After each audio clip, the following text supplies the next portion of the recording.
Hello, everyone, and welcome. My name is Daria Istebska, and today I'm going to talk to you a little bit about the history of the English language. And it is going to be a little bit of a mad rush from the very earliest to the most recent, but I hope you'll enjoy this ride with me. So without any further ado, let's get cracking.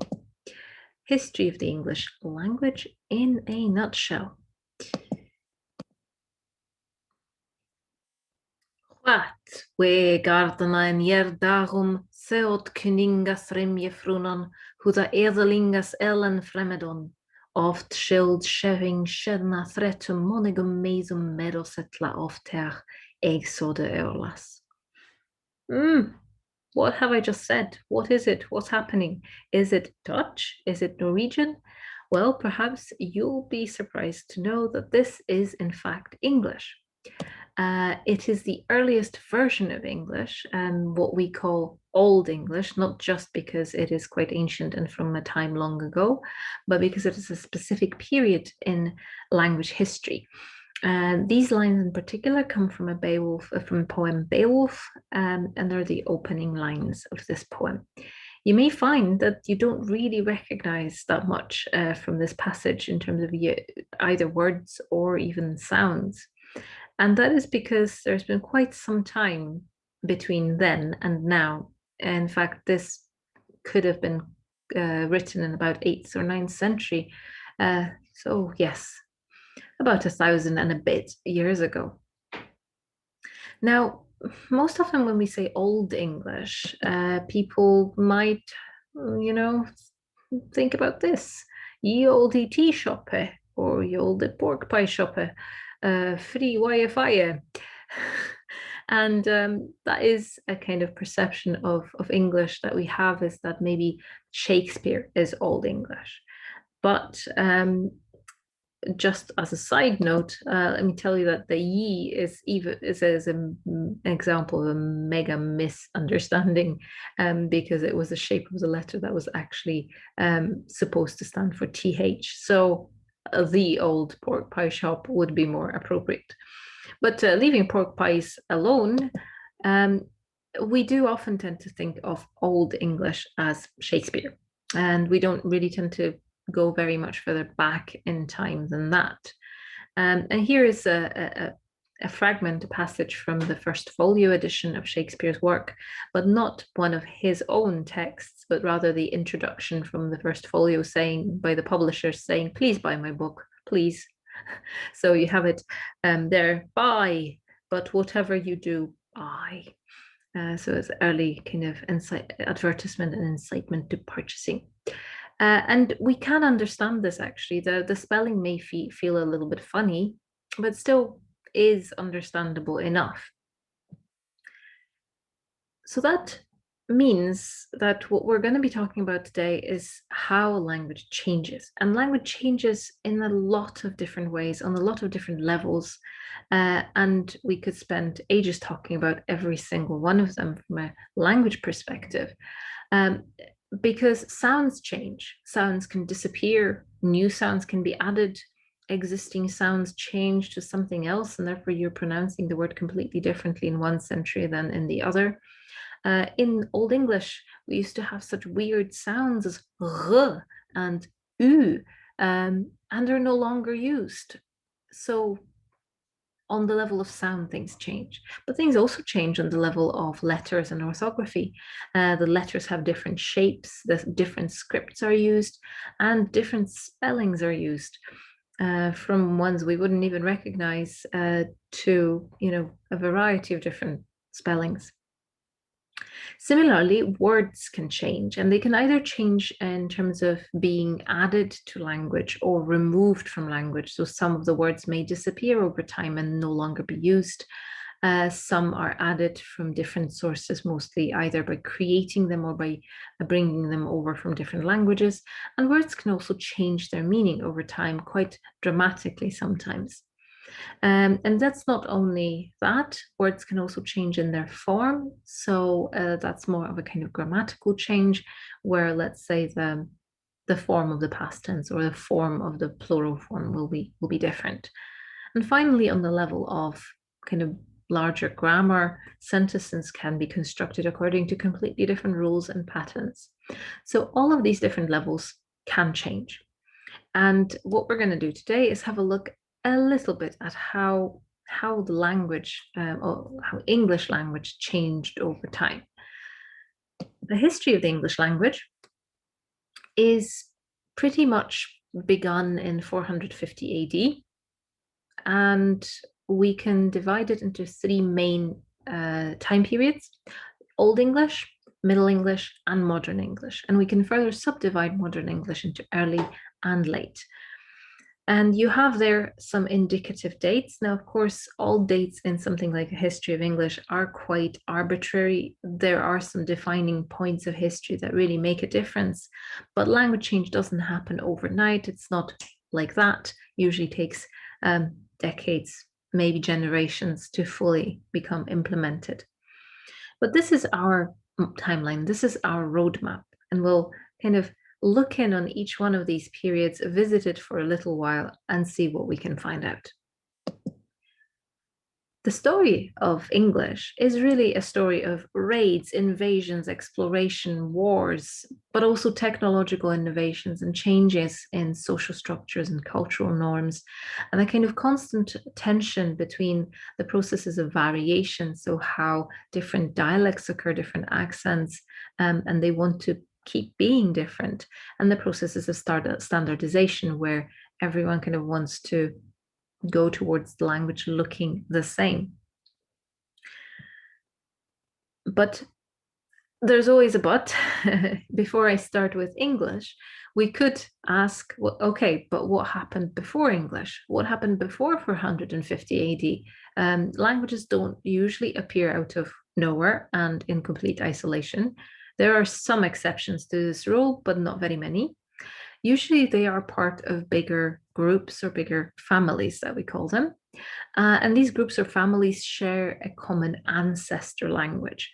And for English, our common ancestor language would have been Proto-Indo-European, which we believe was spoken around 3500 BC, likely on the Pontic-Caspian steppe in Eurasia. So this is a nice picture of the steppe.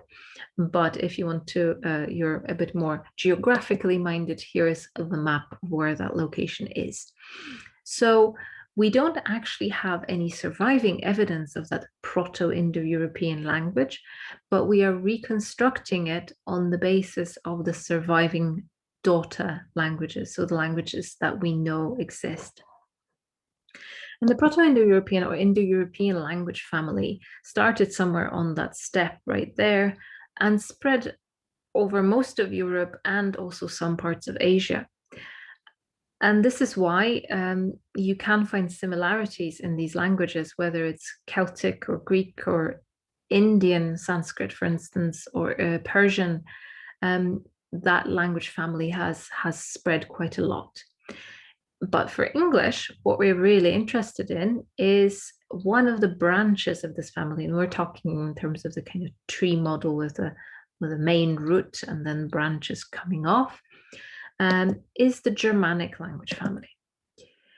And the English belongs to the Germanic branch of the Indo-European family, together with such languages as Norwegian, Swedish, Danish, Dutch, and German, and also Gothic, which is a dead language.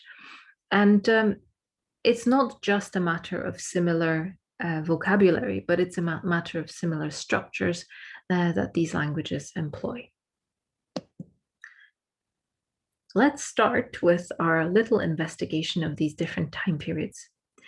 I have already, thrown Old English at you, but I wouldn't be me if I didn't do that again. This is a passage from one of my favorite poems in Old English. It's called The Wanderer.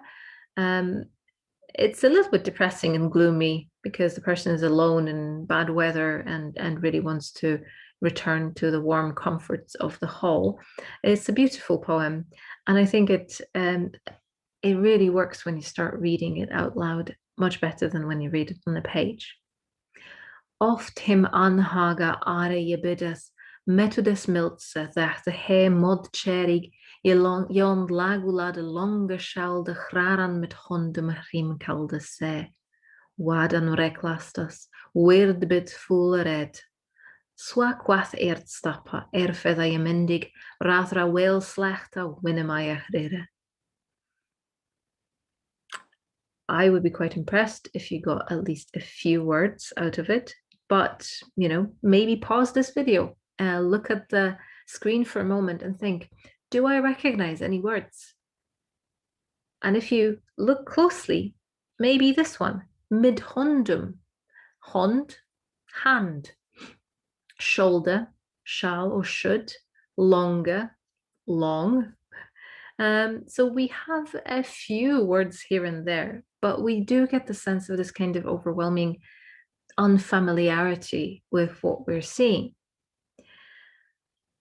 Now, Old English was spoken in England between 450 and 1100 AD.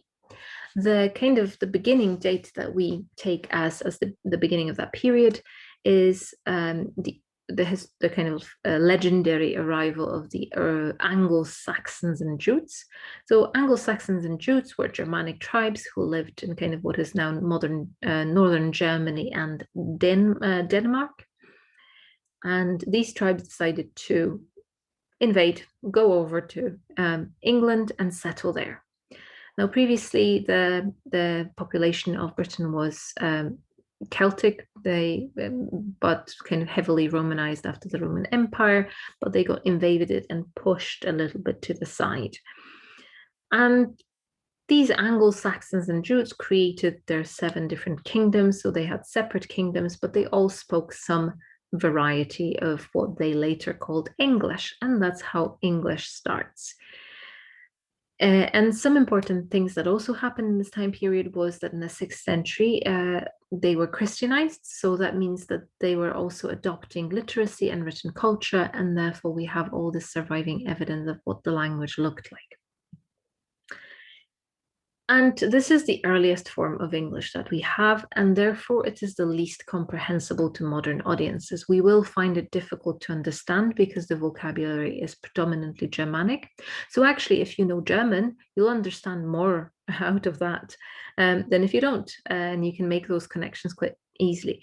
There are still words that we recognize, and a lot of basic everyday words are still there. Now, on the one hand, it is unfamiliar. So here in this little box, I have some words that are really weird to us today. We don't have equivalents of them right now. Belgan, Hye, Swart, Wolken, Leude, and Ellen. So anger, mind, dark, cloud, people, and courage. We don't recognize them at all. But there's also plenty of words that if we squint at them just a little, we can recognize as with their present day English equivalent, like child, daughter, wife, beer, honey, gold, come, swim, word, spell, and winter.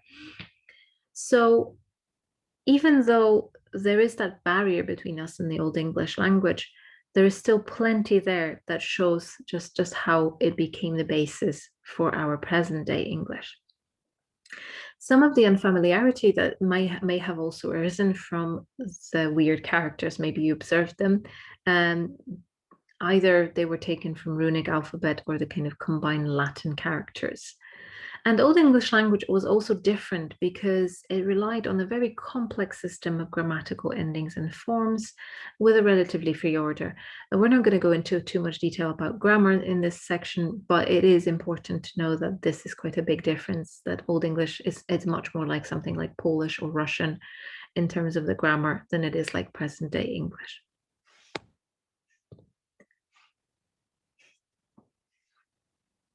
But in that same period, we also have another interesting area of influence. So in 793 AD, the Vikings attack, and they attack the monastery of Lindisfarne in kind of northeast England, and this marks the beginning of the Viking Age, where Vikings went all over Europe and beyond to Americas as well, and plundered and traded and were renowned. So if you've ever watched the show Vikings or anything like that, you'll recognize that. And Vikings invade England as well, and there's lots of fighting and lots of wars going on. And eventually what happens is that the Vikings settle down in the area known as the Danelaw. Here on this map, it is highlighted in a kind of lighter yellow color. And that means that there's suddenly two different languages being spoken concurrently on the Isle, and in England in particular. You have Old Norse and Old English. And in this language contact situation, what happens is that, people start trying to communicate, and they start influencing each other in the ways they speak. And Old Norse influence on English becomes quite prominent, and it affects basic vocabulary, pronouns, place names, and surnames.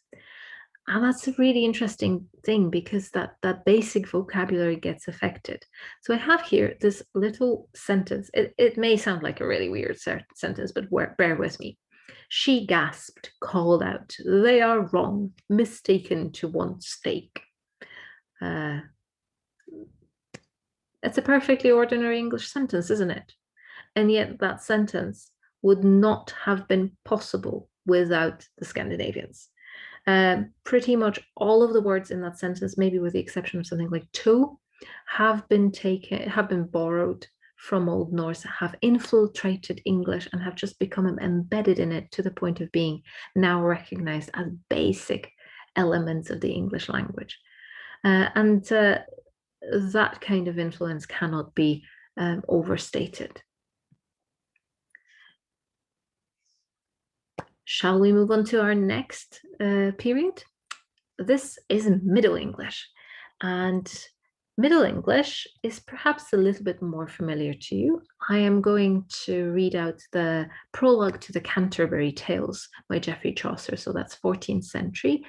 What I would like you to do is follow as I read the sentences and the words, and see if you can recognize any more than you did the Old English bit.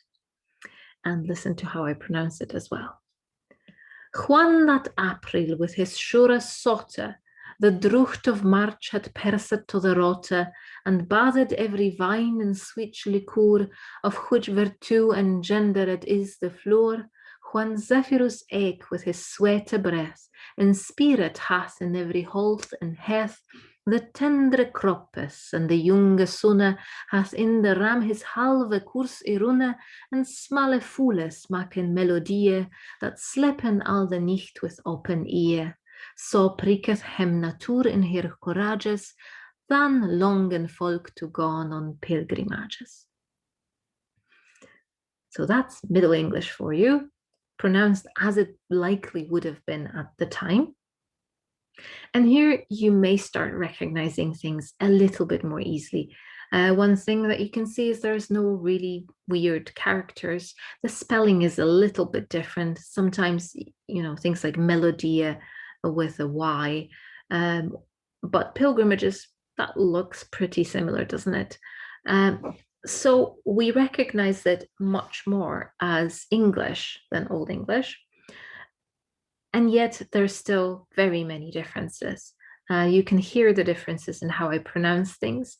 You can see the differences in the spelling as well. So the Middle English period is from the 1100s until 1500s, more or less. And it starts with 1066, so the Norman conquest and William the Conqueror invading England. I told you it was all going to be about invasions. That's the third one that we're talking about. And that's the bio tapestry over there that commemorates that Norman conquest. What that creates is an establishment of a French-speaking ruling class, and English is relegated to a kind of lower status language. Now, this whole period is a complex period of social-political, cultural, and linguistic history, and there are dramatic changes throughout. And it would take us probably an hour to outline the whole thing. And there are wars and diseases and revolts in there as well, and they affect the way in which language is being used. Now, initially, because of the Norman conquest, English loses prestige in favor of Latin and French. French is the language of the nobility, is the language of the documents, of the courts, and so on. And English is a local language, just spoken amongst local populations. But then over time, it's a story of kind of the underdog coming back to win the day.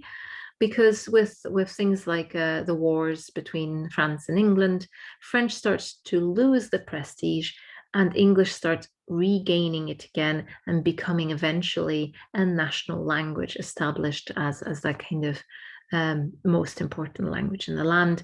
But because it's been 400 years of history, the language has already changed quite a lot after those 400 years, and therefore it is no longer what it used to be, like Old English. Now, the end of the period is marked as the invention of the printing press, and I'll talk about that a little bit in a moment. But before I do, let's look a little bit at what characterizes Middle English as a language. One of the most important things about Middle English is that it shows a high diversity of dialects and spellings. So because of that role of English language as a local language, everyone pretty much could write it any way they wanted. There wasn't any standard way of writing it. So there were massive amounts of spelling and also the kind of regional variations, so the different dialects were fostered. And the setup of dialects that we have in Middle English is actually at the heart of quite a lot of our modern dialects. The distinction between North and South, for instance, the very, very strong distinction in England, has its origins in the Middle English period. In that period, what we also see is a huge influence of Latin and French and vocabulary. As I said, French has had this partly because it was the language of the nobility, partly because it became the language of culture. And in that period, almost 10,000 words get borrowed from French into English, among them such things as park, art, beauty, choir, petition, empire, servant, and so on. So words that we now think as just part of the English language. And there is a lot of variation in how things are spelled. Some scribes may use special letters like the ones that I showed you on the slide. Some don't. As you saw in Chaucer, it's fairly innocuous and doesn't have any of these special characters. And in that time, we also see the beginnings of standardization and English becoming a national language. And that process continues. But towards the end of the period, there is some sort of move towards establishing one way of writing and speaking that would be accepted for a lot of different purposes. The language simplifies a bit as well in terms of the grammar and becomes a little bit more familiar to us. Oops, sorry. But before it does, of course, before it becomes standardized and familiar, this is just an example of how many different spellings of the word might you can find in Middle English texts. As you can see, they were very creative with it. And to illustrate that kind of dialectal diversity as well, on the left and right, you can see texts that were written pretty much at the same time, but in completely different parts of the country. And they look like almost a different language. I will let you pause and have a look at it, compare the two, and see if you can see anything interesting, which one you find more understandable and easy to follow.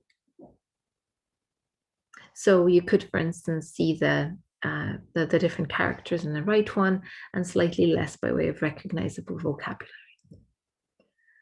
And thus we move on to our third stage, which is early modern English. Now, early modern English is something that you should be a little bit more familiar with because so many of us had to read Shakespeare in school. But sometimes we kind of fall into the trap of familiarity because we have done Shakespeare and we often read him in a slightly edited version. Now, what I've put on the slide is Sonnet 18, one of the most famous of Shakespeare's sonnets, but in its original spelling. And what I'm going to do is also try to read it out to you, pronouncing it the way it would have been pronounced in early modern English. Shall I compare thee to a summer's day? Thou art more lovely and more temperate. Rough winds do shake the darling buds of May, and summer's lays the all too short to date. Some time too hot, the eye of heaven shines, and often is gold complexion dimmed, and every fair from fair some time declines. Uh, Bechance our natures changes course untrimmed, that they eternal summer shall not fade, nor lose possession of that fair thou awest, nor shall the death brag thou wanderest in his shade, when in eternal lanes to time thou grost. So long as men can breath, our eyes can see, so long lives this, and this gives life to thee. Surprised?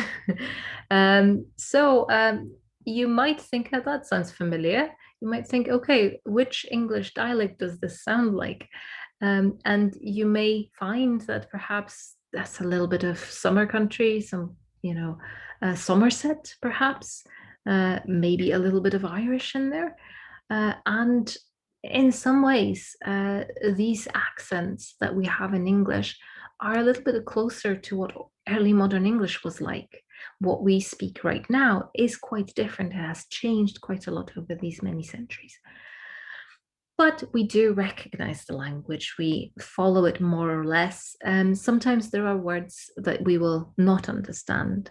But as you have probably experienced, it is possible to read Shakespeare as is. So what can we say about the time period and about the language? We're talking about 1500s to 1700s for early modern English, and it begins with the introduction of printing press to England by Caxton. Now, the printing press was invented earlier by Johannes Gutenberg, and it started a massive change around Europe, and it marks the beginning of the modern age because these technological advancements in text production and distribution meant that people started reading more, and it was more possible, more affordable to get books. So literacy increased, but also standardization was more possible because it was easier to produce, one version in 60 or 70 copies or 100 copies, whereas previously one manuscript would have to be written by one scribe, and then another scribe would copy this manuscript and change things, and so on and so forth.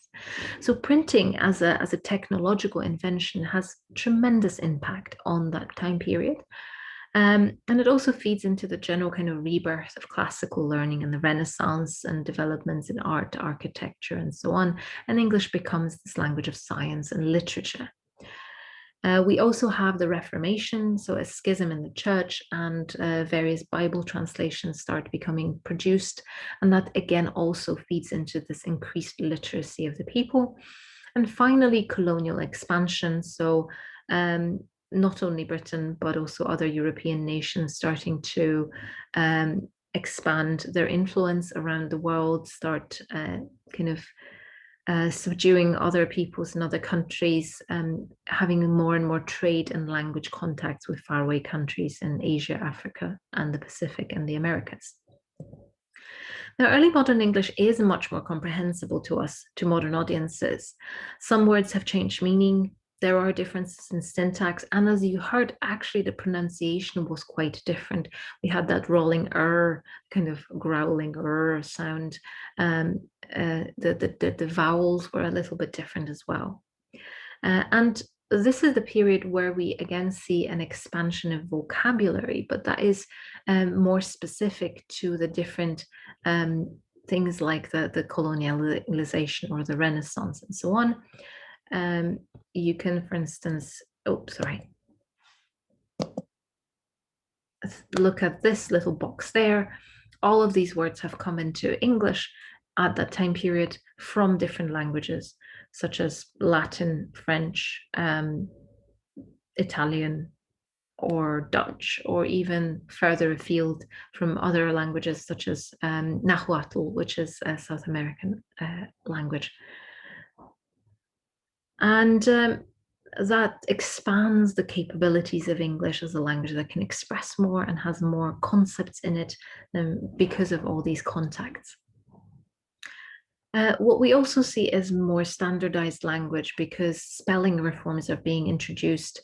People are trying to, create one way of spelling things, and that goes kind of against the issue. The next big thing that happened in that time period, which is the dramatic changes to the way that some things are pronounced. So this is the biggest thing for early modern English, is what we call the Great Vowel Shift. So the way that some vowels were pronounced changed, but it changed after the spelling reforms. And that explains the biggest mystery of the English language, which is why is nothing spelled in a reasonable way. So you may find it, wondering yourselves, why does the spelling of English have to be so weird? Why doesn't it match? And that's exactly why. The history of the language explains it all. So the Great Vowel Shift, I'm not going to go into too much linguistic technical detail about it, but some words that would have been pronounced as, let's say, child or team get turned into child or time. So these vowels change across the whole language, and we have some remnants of the older pronunciations in a few words here and there, which also may seem to us as weird. If you are from Liverpool, you might recognize that this is where our university is based, and it is not pronounced Childwall, it is Chilwell, because previously the word child would have been pronounced child. And we have that pronunciation still in the word children. Similarly, we are speaking of nostril but nose, Christmas but Christ, wisdom but wise, and midwifery but wife. So in some of these words, that change didn't happen, but it did happen across the board for quite a huge number of words. And this is the reason why the English spelling is so wonky in a way. So this brings us to late modern English. And I am not going to read the entire text this time because the pronunciation would have been pretty similar to what we have today, with the exception of that sometimes that R is still being pronounced, but it is falling out of use as well. And you can pause this video, have a read through this text, which is taken from Jonathan Swift's proposal to change and fix the English language, and think about how you would characterize that language. Now, what I can tell you here is that while spellings seem perfectly standardized by now, the words are understandable, the sentences tend to be really long and really complex. So late modern English, we talk about late modern English from around 1700s to around 1990s. 1700s is about the Act of Union. So when Scotland and England first joined together. And this also marks the time where the situation of English in the British Isles has started changing. The situation of English across the world is starting to change as well. But this era, especially in the 18th century, was marked by the ideas of politeness and correctness, everything as propriety. And this need for order and stability, together with the ideas of the Enlightenment, so the interest in scientific exploration and understanding of the world around us and finding natural principles in everything, gave rise to an attitude that was called prescriptivism, of which I'll tell you a little bit more in a moment. What we also see in this period is, following on from the colonialism, imperialism, so the British Empire is established around the world, and that means introducing English as the pretty much language of the invader to other countries. And that means that quite a lot of global English, or many varieties of English around the world, are starting to rise up, and English also starts influencing other languages by getting the stock for borrowings and so on. And this is also the time on that wave of prescriptivism where we see lots of dictionaries and grammars being produced. And this is where our ideas, quite a lot of our ideas of what is correct in language, have come from. So late modern English is understandable to modern readers, though some vocabulary may seem a little bit archaic and sentences can be quite long and complex. But linguistically, there's not much change. Most of the changes to language have been done and dealt with by the early modern period. The largest innovations happen in the vocabulary in specific domains in terms of language, but they're still not as big as what we had in when Old Norse influence or French influence or even the early modern influence. What happens here is the changing attitudes to language, that idea that we need to standardize, codify, and prescribe the way in which English should be used. And that creates that kind of standard of English that is a mark of superiority. If you use it, you're polite, you're educated, you're well-bred and well-mannered. If you use dialects and accents, you're low-bred, common, rude, and just morally dubious. And this is a horrible attitude, of course, but this is the attitude that actually underlies quite a lot of our current issues with accents being looked down upon, especially regional accents in comparison to RP or Queen's English. And that again has its roots in the 18th century, and that opposition to dialects is very much the product of that. And another thing that we do see is that spread and divergence of English around the world. But coming back to that kind of idea of prescriptivism, well, the prescriptivism is the practice of prescriptive grammar, which means the belief that the grammar of a language should lay down rules to which we must conform. So there are fixed rules, hard rules, and everyone must follow them, otherwise they're making mistakes. What we do in language as linguists is actually being more descriptive. So what we're interested in seeing is how language is actually used without saying what is right or wrong or correct or incorrect. And you can see that in schools in particular, even now you will be told that you shouldn't use this construction or you shouldn't use that kind of language because it is not correct. And that attitude, again, has its roots in that time period. And things that, like, saying that, oh, double negatives are wrong, like I don't want no man, or ain't no sunshine when she's gone, or saying don't leave your prepositions towards the end of the sentence. It's something I'm ashamed of personally. Or split infinitives, to boldly go where no one has gone before, like the more familiar adage from Star Trek. All these examples have been in quite recent times in schools considered as bad forms, stylistically incorrect and just linguistically, grammatically incorrect. But these ideas of incorrectness are not something that is immutable or true. It's just something that has been laid down by these 18th century grammarians who thought that they should shape how language is used. And that leaves us with our final slide. We have arrived finally at present day English. It was a wild ride, I know, quite a lot of information right there. But it brings us to reflect upon present day English as it is right now. New technologies, usually like the printing press, help with standardization. But what we're seeing in present day English is that the new technologies such as social media actually help the increase in variety. You get these various types of language, like memes that have their specific little variations in spelling. You have non-standardized spelling in text messages. You have emojis. You have if you look at comments on Facebook and Twitter, you will see that the language that is being used there is quite a lot more informal and often dialectal, regional, or just plain, speech-like, informal speech-like. And this is something that is an ongoing process, quite interesting to observe these days.